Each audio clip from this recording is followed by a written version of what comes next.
Total destruction of the eucalyptus forest. Now that was a bee's nest that had been cut down from the tree, and I found a bird box over there on the ground that had been cut down with the tree, and it still had some chicks inside it, some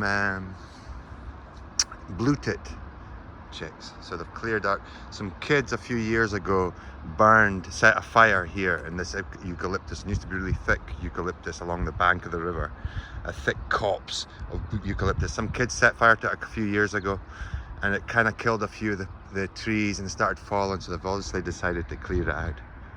But they could have taken care of the bees. The bees are great, and the birds. The bees and the birds and the bees, they don't give a fuck.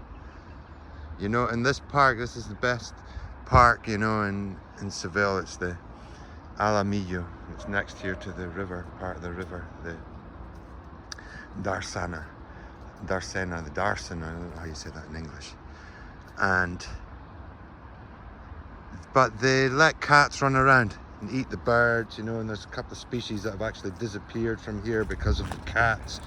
So they don't, and a scientific research guys who used to study the birds have left this park now because you know, whoever is in charge is like an animalista, you know, and loves the animals, so doesn't want to control the cats, but the cats start killing all the native birds, you know. Yeah, I'll just make an interjection here to say, because I think it was getting a bit, didn't really know what I was talking about there, because I think there's actually a law that protects, the animal law that protects cats and stuff like that. So you can't just do whatever you want to get rid of cats, even if they are sort of like feral, domestic cats that have gone feral. So I don't think it's the Alamillo that are like I don't know what they can do about it. They probably have to move them away or trap them or something, or do something humane, and they've never got around to doing it. So yeah, anyway. And here, well, they've cut down the trees. I guess they had to tidy it up at some point, but they could have at least taken the bird's nest down and looked out for the bees. Anyway, they're just labourers. Well, they're wood guys. This is at another part of the park. This is like a pond where there's it's actually fenced off. They fenced it off a few years ago because they introduced a couple of species that were endangered. A kind of, what do you call that bird? The coot.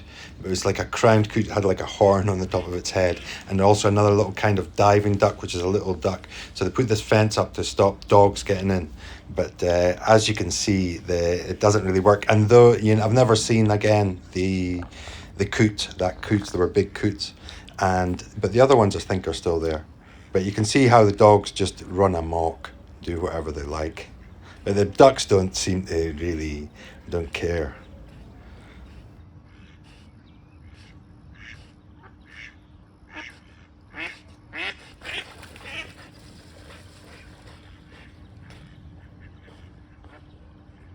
So there's actually a couple of bits of the park that are fenced off for dogs, for people who go out with their dogs, and there's one that's like for them to run about, and they're quite big actually, but the people just let their dogs run about everywhere. Sort of, it's a bit of a shame, you know, because it does sort of like disturb. Because I've seen so many different kinds of animals in the Alamillo, from snakes, foxes, all kinds of birds, vultures, eagles. You know, and a lot of also like a water rats, which is like a wild kind of rat that dives under the water. So there's lots of wildlife there, you know. It's good to be able to protect it, because it is a valuable thing for the city to have somewhere like the Alamillo.